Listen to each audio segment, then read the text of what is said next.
காட்டு ராஜான்னு அழைக்கப்படும் சிங்கம் மிகப் பெரிய பலம் வாஞ்சது. ஒரு சிங்கம் ஒரு எலிய ரொம்ப எளிதா பிடிச்சிரும். எலிய பிடிக்க சிங்கத்துக்கு முழு திறன் இருக்குது.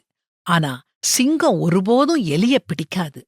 சிங்கத்துக்கு உணவளிக்க எலியோட சின்ன உடல்ல போதுமான புரதம் இல்ல. அது மட்டும் இல்ல, எலிய துரத்துனா சிங்கத்தோட சக்தி வீணடிக்கப்படும். சிங்கங்கள் எலிகளை வேட்டையாடி சாப்பிட்டா சிங்கங்கள் பட்டினியால இறந்து போயிரும். அதனாலதான் சிங்கம் எலிகளுக்கு பதிலா வரிக்குதிரைகளை வேட்டையாடி சாப்பிடுது. இது நமக்கு ஒரு பாடத்தை சொல்லிக் கொடுக்குது. உங்களால முடியும் அப்படிங்கிற ஒரே காரணத்துக்காக நீங்க அந்த காரியத்தை செய்யணுங்கிற அவசியம் இல்ல. சிறிய கனவுகளை துரத்துறதுல உங்க நேரத்தையும் சக்தியையும் செலவிடாதீங்க. அது உங்களை சோர்வடையச் செய்யும்.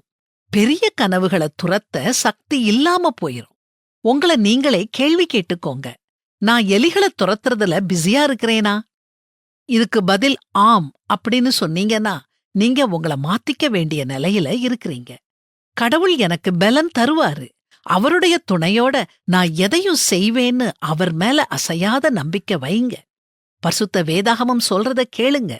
நீங்கள் எதிர்பார்த்திருக்கும் முடிவை உங்களுக்கு கொடுக்கும்படிக்கு நான் உங்கள் பேரில் நினைத்திருக்கிற நினைவுகளை அறிவேன் என்று கர்த்தர் சொல்லுகிறார்.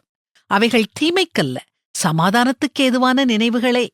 ஆண்டவர் உங்களுக்காக ஒரு பெரிய நோக்கத்தையும் நம்பிக்கையான எதிர்காலத்தையும் வச்சிருக்கிறாரு. ஆண்டவருடைய வழிகாட்டுதலை நம்புங்க. அவர் நம்ம பக்கத்துல இருக்கும்போது சாத்தியமில்லாதது எதுவுமே இல்லீங்க. நீங்க சிங்கம், பெரிய கனவுகளை காணுங்க.